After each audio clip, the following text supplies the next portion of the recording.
Ya menjur bangin penbor ya ke sorkar, bahkan shim ya ke senjam ban tahu ya ke policy decision ban merge dan ban observe dan ban rigorize dan pen scam ya ke service jong igno hika SSA ya menjur ya menjur ya menjur Sengau Pasyong Menta Habangila menjur lang na kaway kasor Ninya topa niya pi Ya kay karay kabangi na kaniyang jong ka GC ngiliyakot Ka GC kabangalong appointed by September Hajar Pondriw Busao, sorry Kasi kung mawit sa Hajar Pondriw Mening na pensyay Namar ka jingdawa jong kapor Menta sakat prabnay Karang don kapor kabasa Hoy, kepada dang IOI, baka sorkar kalaya syai-syai pan kre ya kaneka cabinet memorandum. Kabakal ya to angi ka adon ka final stage menta. Ka GC ngili yakut bangin I4 ya ka sorkar ban pendep igini barok hoy hapo ar benai.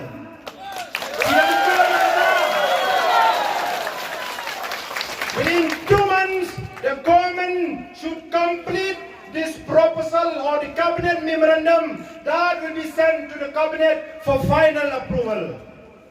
Menjur? Menjur? Kabaa?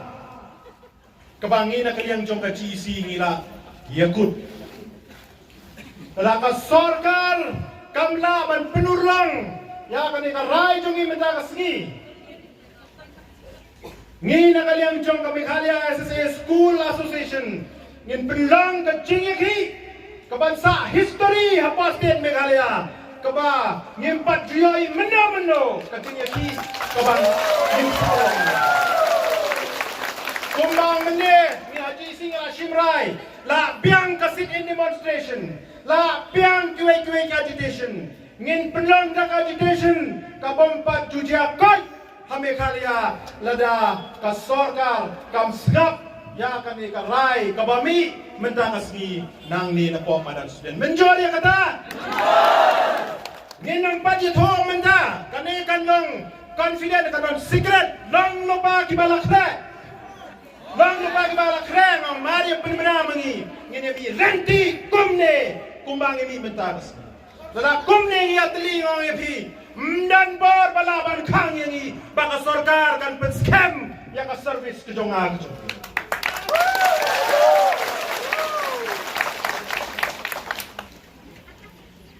kabalai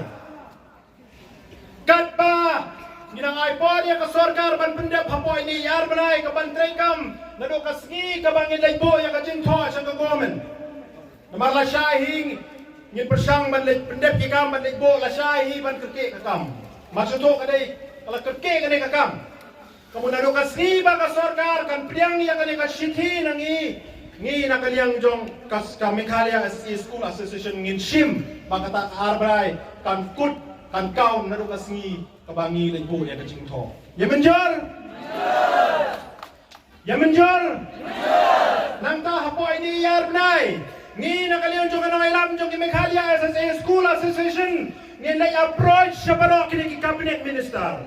Ba dala pai kani ka kam cabinet kini ban ai yang kamuhar jing menjor jong ki. Nabar ni dek ki bagi hapan sim yang kini trek. Ni nai approach sa barok ki cabinet minister ngin pensiaw yang kasor jing unoi ka SSA ban ngin kerpat yaki. Bakumbangi pa yagi bansna yagi norms ki policy kaner bade ka way ka priority ka ba paiba Meghalaya udon kam bat ka bagi hapan penbar yang ka sorkar ban ai yang ka menjor ya kata kabalai ngin shim ya ka appointment ban ki kendo kado ya honorable Chief Minister Usar Conrad K. Sangma ban pensiaw yang ada kasor bami mendagaski nang ada rai kabangishim hapo madan student menjor ya kata Namad para kiki with lado education minister hadu deputy chief minister ki officer yang lep kendo labiang basa menta sedai tang mukne jong state but ita ini honorable deputy chief minister Conrad K. Sangma. Honorable chief minister Conrad K. Sangma. Apa ini yang benai min shim appointment badi kendo badi ban pensiau ya kena kasur jong unong ikai SSC. Menjor yang kata Menjor yang kata Kapamot Hapa kini kahar benai Kasorkan ro Kahapan traikam Ngin na kaliang jong association ro Ngin try Laka jong kakamram Ngin am siyang kriti Ban siyang ayin Api yang kata kasor al benai Ngin mi siya badan tma Ban yakun Ban penbor Ban yo Yang kajik menjor Kebaik day batan ni kasor ni karay Kebangi ngishim mentakas ni Ya menjor Kini kilong kiray Kibangi ngira shim lang menta unanimously Hang ni hapo madam student Hang ka ni kachingila